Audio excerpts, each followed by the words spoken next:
The halacha explains that in Seudat Shelishit, very often we begin Seudat Shelishit close to the end of Shabbat, and we extend the Seudah past the end of Shabbat. So if I'm now saying Birkat Hamazon, and if I look at my watch, Shabbat's over, but I started the Seudah during Shabbat, do I say Retze v'achlitzenu or not? So halacha explains that we always go after the beginning.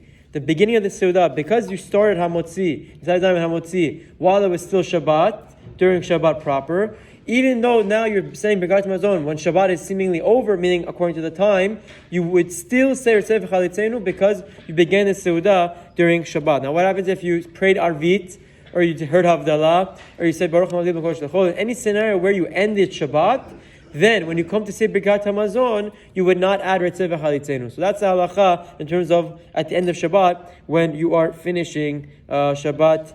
You finish Shabbat, but you haven't said Birkat Hamazon. What about women if they forget Retze v'achlitzenu? So women in this halacha are equal in all regards as men.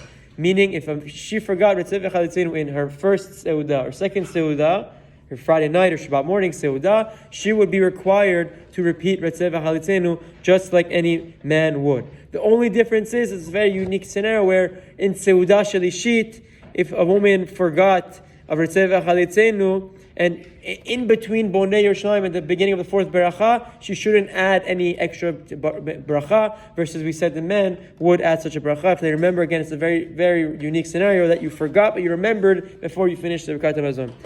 Now, there are a few halachot pertaining to Retze v'achlitzenu and Ya'alav Yavo.